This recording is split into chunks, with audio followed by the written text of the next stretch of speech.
Hey YouTubers, and welcome to another episode of the Samurai Monkey 42. Before I start this video, I wanted to say thank you so much for subscribing into my YouTube channel. Whenever I start seeing more subscribers, it really just pushes me to making more videos. So in this video, I wanted to show you guys this late pineapple Japanese NCO sword. It is pretty obvious why this sword is named the pineapple NCO sword, because the handle resembles a pineapple. So that's just pretty obvious. This is quite a rare late edition of the Japanese NCO sword. So there were only a few of these Japanese swords produced. Something I can tell you right away about this Japanese NCO sword is it's super heavy. When it comes to the late Japanese NCO swords, these are just the heaviest swords that you're gonna find. Even though I've mentioned this before in my videos, but if a sword is made in a traditional way, the blade is heavy. But these blades are just super heavy. I can't really imagine carrying this sword all the time because it would just really wear you out because it's just super heavy. It's even though it's a machine blade, it's pretty heavy, and I'm assuming this is because of the mountings. The mountings have a lot of they're made out of iron steel, so they're very heavy. Not something you want to be carrying around like other Japanese swords. The scabbards are made out of aluminum. The handle is made out of aluminum, so they're just very light. The late Japanese swords are divided into 4 sections. So I'm going to be showing you guys a picture here of the different 4 types of late NCO swords. This is the pineapple late NCO sword. So there's actually 4 types that were produced during World War II. And they started producing these swords in 1945. They did not produce this sword in Japan, and they actually produced this in Korea. But it was controlled under the Bureau in through Tokyo, of course.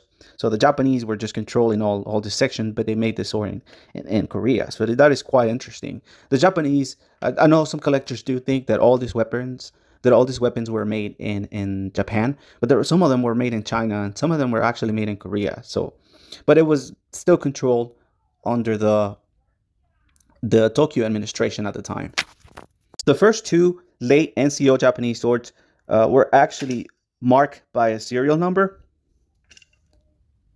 They made about 200,000 of these swords. So they made quite a few of them. You have to take into consideration that they were just easy to produce. It's not like the Type 94 or the Type 98. So these were just very easy to produce because they had machine-made blades. So on the first 2 type of late NCO swords, you will find a serial number on the blade and on the scabbard. On the late 3 and 4, there's not going to be any serial number. So that's an interesting fact about this Japanese NCO swords. And these swords were produced in 1945. So this was just on the attempt that Japan had already. They already knew that they were losing war. So as they were producing these swords, the design started to deteriorate, and just the lack of just materials, which is even bigger for Japan at the time. So the craftsmanship on them is going to be a lot lower as you find these late NCO swords.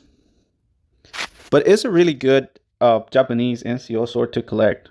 They're becoming very collectible. Honestly, I don't see these pineapple swords very often anymore. So I believe they will become more rare and more collectible as time progresses. But I know just tons of collectors that are just building up these massive collections, and as they want to have the pineapple NCO sword, these are becoming more rare. Even though there are a few white made, but you don't really see them in the market anymore. And this particular example here is it's just quite rare. It's in really good condition. The blade, it has some pitting, but it's still, this actually this Japanese NCOs can quite easily be restored back again because they're just machine-made blades. So you can they're just really easy to restore again, rather than just going through the whole process of polishing a sword like you would on a traditionally made blade. So it's quite interesting. Honestly, I'm gonna confess to you guys, I have never tried to take this sword apart just because of how complex the pin over here is. I'm actually going to show you guys a picture, but it has a very complex design as far as taking off the handle. So that's why I've never try to do that, just because it would really just damage the handle. Mainly because it's just made out of wood. You run through the risk of breaking the handle. You can even see kind of a pattern on it that just a very sensitive. It is built to last, but it will be just very sensitive to take this Japanese sword apart. So thank you so much for watching. Thank you so much once again, those who have subscribed into my YouTube channel. Thank you so much. I hope you guys enjoyed this video and just looking at this late NCO pineapple Japanese sword. Thank you so much for watching, and sayonara.